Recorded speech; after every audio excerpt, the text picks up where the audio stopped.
আসসালামু আলাইকুম। আপনি কি চাচ্ছেন আপনার ঘরকে আরো মনোরম ও সুন্দর করে নতুন রূপে সাজাতে? আমরা আপনার জন্য নিয়ে এসেছি সবকিছু একসাথে এক রঙে। আমাদের এই আকর্ষণীয় কমফোর্টার সেটগুলো দিয়ে আপনার ঘরকে সাজিয়ে তুলুন নতুন রূপে।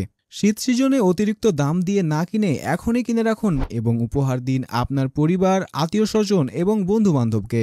টুইল কটন দ্বারা তৈরি আমাদের এই কমফোর্টার সেটগুলোর মধ্যে পাচ্ছেন একটি বিছানার চাদর, 2টি বালিশের কভার, একটি কোল বালিশের কভার এবং কমফোর্টার। আপনি চাইলে শুধুমাত্র বিছানার চাদর এবং বালিশের কভার নিতে পারবেন, অথবা যদি চান বিছানার চাদর, বালিশের কভার এবং মিলিয়ে পর্দা সহকারে নিতে পারবেন। আমাদের এই চাদরগুলো প্রত্যেকটি ডিজিটাল প্রিন্টের এবং অত্যন্ত প্রিমিয়াম কোয়ালিটির ফেব্রিক্স দিয়ে তৈরি। কালার বিন্দুমাত্র নষ্ট হবে না, যেমন আছে সেরকমই থাকবে। কম দামের ফেব্রিক্সগুলোতে যেমন ববলিন উঠে, এগুলোতে সেই ধরনের ববলিন উঠা নিয়ে কোনো টেনশন নেই, আপনি নিশ্চিন্তেই নিতে পারবেন। ভিডিওতে যেমনটা দেখছেন ঠিক সেরকমভাবেই মিলিয়ে নিতে পারবেন। এতে রয়েছে একটি কিং সাইজের বিছানার চাদর, 2টি বালিশের কভার, একটি কোল বালিশের কভার এবং 2 পিস 6 কুচির পর্দার সেট। আপনার যদি 2 পিস, 3 পিস বা 4 পিস পর্দার প্রয়োজন হয়, সেটাও আপনি আমাদের কাছ থেকে নিতে পারবেন। এক কথায় নিজেদের ইচ্ছে মতো কাস্টমাইজ করে নিতে পারবেন সবকিছুই। তাই আর দেরি না করে এখনই স্বল্প মূল্যে কিনতে মেসেজ করুন আমাদের ফেসবুক পেজ অথবা স্ক্রিনে দেওয়া হোয়াটসঅ্যাপ নাম্বারে।